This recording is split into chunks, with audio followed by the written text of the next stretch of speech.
নমস্কার, Sam audio বুকে আপনাদের স্বাগতম জানাই। আমি সায়ন। সবাইকেই প্রথমে হ্যাপি হোলি জানানো হয়। আশা করি আপনাদের সবাইকার হোলি খুব ভালো কেটেছে। আমরা এই রবিবার কোনো অডিও বুক দিতে পারিনি, তাই হোলি স্পেশাল আজ আমি আপনাদের কাছে একটি গল্প নিয়ে এসেছি। গল্পের নাম হোলি ও কুকুর। লিখেছেন চন্দ্রানী মুখার্জি। গল্প পাঠে এবং বিভিন্ন চরিত্রে আমি সায়ন। শুরু হচ্ছে আমাদের আজকের গল্প, হোলি ও কুকুর। কিরে ভাই, হোলির দিনে তুই এরকম ফাঁকা পোস্টার হয়ে ঘুরছিস কেন? আর বলিস না, বাড়িতে লোক এসেছে, আমাকে পাঠিয়ে দিল মিষ্টি আনতে। হা হা হা।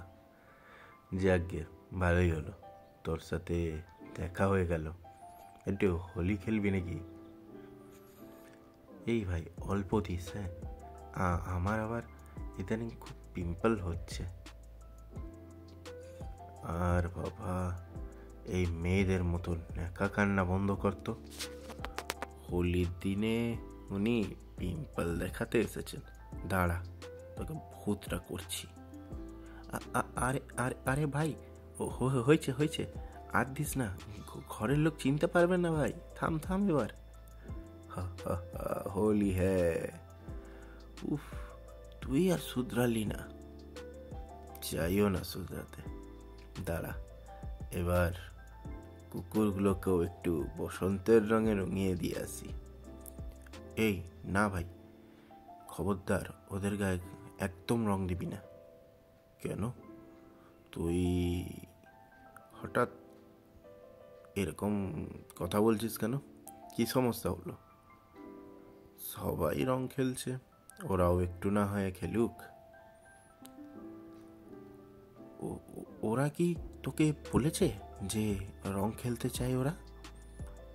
ধুর, ওরা আবার কি করে বলবে? ওরা কথাই বলতে পারে না।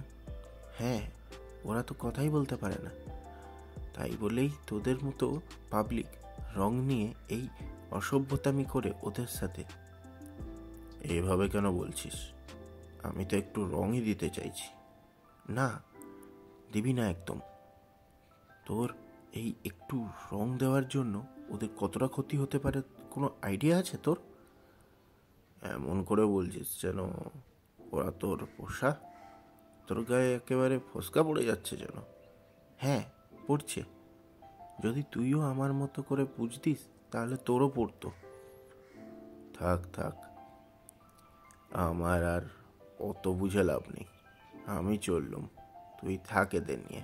আমি যাই অন্য কারোর গায়ে রং লাগিয়ে আসি। ফালতু তোর সাথে কেঁচালে ভালো হবে না আজকের দিনটা। হ্যাঁ হ্যাঁ, তুই বরং ওখানেই যা। প্রীতম যাওয়ার পর রোহিত কুকুরগুলোর মাথায় হাত বুলিয়ে দিল। আদুরে গলায় বলল, ভয় নেই, এ পাড়ায় আমি আছি। কাউকে তোদের গায়ে রং লাগাতে দেব না, তোরা নিশ্চিন্তে থাক। রোহিতের আদুরে গলা শুনে কুকুরগুলো লেজ নাড়াতে নাড়াতে জিভ বের করে কিছু বলার চেষ্টা করছিল, কিন্তু ওরা তো বোবা, তাই মুখ ফুটে না বললেও নিজেদের চেনা সুরে মনের কথা বলছিল। ভাই, দেখলি তো আমাদের জন্য কেমন লড়লো? আজকাল তো এমন কদর কেউ করে না। হ্যাঁ রে, ওকে সবাই চিনে রাখ।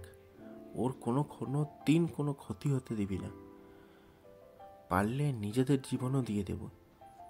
হ্যাঁ ভাই, ও হলো আমাদের একমাত্র শুভাকাঙ্ক্ষী, আমাদের বন্ধু। কুকুরগুলো এমন আদুরে অদ্ভুত ঘেউ ঘেউ শুনে রোহিত ওদের গায়ে হাত বুলিয়ে দিল। ওরাও তাতে খুব খুশি হলো। আসলে এমন কদর কখনো তারা পায়নি। অনেকদিন পর যখন এমন ভালোবাসার ছোঁয়া মেলে, তখন তো এমন অদ্ভুত হতেই হয়। আপনারা শুনছিলেন চন্দ্রানী মুখার্জির লেখা হোলি ও কুকুর। গল্প পাঠে এবং বিভিন্ন চরিত্রে আমি সায়ন। গল্পটি আপনাদের কেমন লাগলো অবশ্যই কমেন্ট করে আমাদের জানাবেন। আর এইরকম আরও গল্প পেতে আমাদের চ্যানেলটি সাবস্ক্রাইব করে পাশে থাকা বেল আইকনটি প্রেস করে দেবেন, যাতে যখনই আমরা নতুন কোনো গল্প আপলোড করব সবার আগে আপনাদের কাছে এসে পৌঁছয়। আর এই গল্পটি আমার খুব ভালো লেগেছিল, তাই এই প্রথমবার একটু অন্যরকম গল্প স্যাম অডিও বুকে আপলোড করলাম। আপনাদের কেমন লেগেছে আমাদেরকে কমেন্ট করে জানাবেন। আর এই ঘটনা কোনো গল্প নয়, আজকালকার দিনে এরকম প্রায় হতেই থাকছে, নিরীহ পশুদের উপর অত্যাচার, কিন্তু কেউ বলবে না যে এটা অত্যাচার।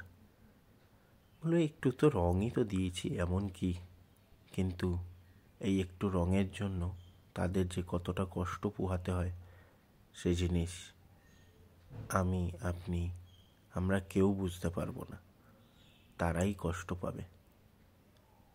তাই বলি হোলি খেলুন, ভালোভাবে খেলুন, কিন্তু এই নিরীহ পশুদের ওপর অত্যাচার করবেন না। তারা কোনো দোষ করেনি, আমরাও তাদের সাথে যেন কখনো এরকম খারাপ ব্যবহার না করি। এখানেই আমি আজকে শেষ করছি। আবার দেখা হবে আগামী সপ্তাহে একটি নতুন গল্প নিয়ে। ততদিনের জন্য ভালো থাকবেন, সুস্থ থাকবেন, গল্প পড়বেন, গল্প লিখবেন, গল্প শুনবেন, গল্প শোনাবেন। ধন্যবাদ।